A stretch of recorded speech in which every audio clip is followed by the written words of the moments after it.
I'm going to hand him the microphone and let him take it away.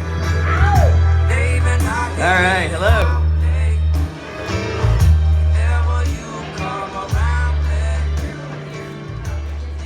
All right, so there hopefully comes a time in everyone's life when they meet their soulmate.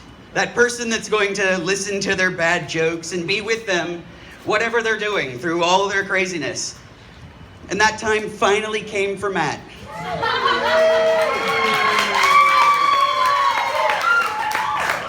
23 years ago when he met me.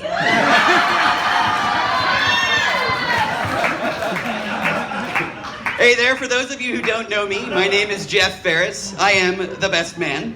Now, thank you. Now, just a bit ago, before coming up here, Matt did ask that I cut out some of the more embarrassing stories. So just a second to do some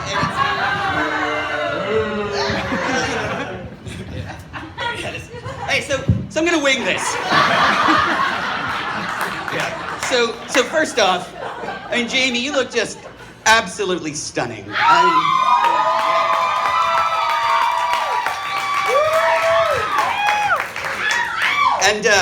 And Matt, you just look like stunned, like really relieved that she didn't run, right? So on behalf of the bridal party, the groomsfolk, and myself, thank you, Matt and Jamie, for having us here tonight on this, one of the most important and special days of your lives. I know it's been a whirlwind of planning and coordination, mostly for Jamie, but I heard you let Matt pick out his socks, and like, top notch decision on that one, man. Yeah. We won't go into the pants, but and then you all throw a heck of a soiree, so thank you very much. And to the Gauks, to the Keens, to the Grays, thank you for everything that you did to bring us to this point today.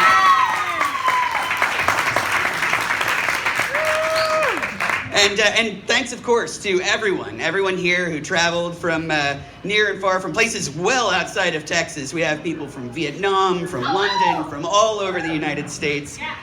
So thank you. And especially those of you who knew that I would be speaking and you decided to stay for this part anyway. So, I mean, you know, I guess never underestimate the power and draw of a free drink. So I've known Matt for 23 years. We met in college working as resident assistants. I don't think either of us particularly wanted the responsibility, but I wanted a private room. And, well, you know, responsibility comes with a spotlight, and Matt will do anything for a spotlight. So perhaps that was that. And of course, you know, free room and board. So we both loved that part. You know, after that year, we would be roommates. You know, for the rest of my time in Springfield. In fact, one year we lived in this small apartment off campus. And I want to pause for a minute here to let Matt dwell on what possible story I could tell from that place that would be appropriate for a venue like this. So, many. No, there's not many. Sometimes, you know, we'd come out in the morning. Well, early afternoon. The sun was up. That was the relevant part. And the cars would be coated in this, like, fine yellow powder.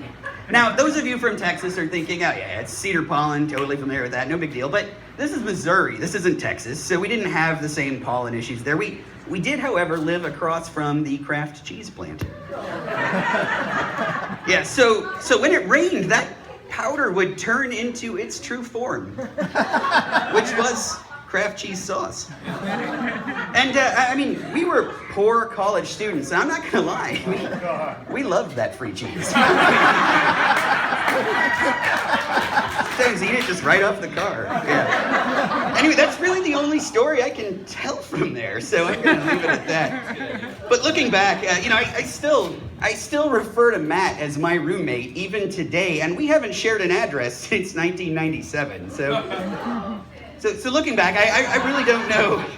I don't know how we became friends as fast as we did. I mean, we had a lot of common interests: Hitchhiker's Guide, Star Wars, Star Trek, nerd things. We were nerds before nerds were cool.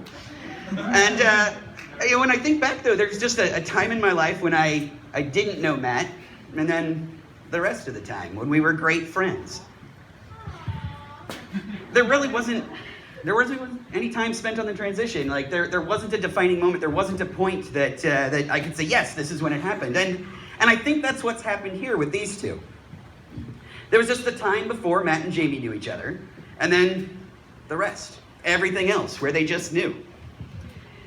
I'm sure I can imagine there were probably some early challenges. I mean, you know, Matt's clearly a sci-fi geek, and Jamie's completely a fantasy fiction geek. So, but together they are an unstoppable force of pop culture trivia. I do feel like I should stop here to give Matt and Jamie a moment to take some of their signature selfies, but no, we let the photographers handle that. Yeah. But I mean, who here hasn't looked at one of Matt and Jamie's selfies and thought, man, how do they do that every time? It's like every one is a professional headshot. I mean, it's unreal. Well, did you know that in March of 2014, the word selfie hit its peak level of popularity according to Google search analytics? And just 3 months, that was just 3 months after they started dating. Coincidence?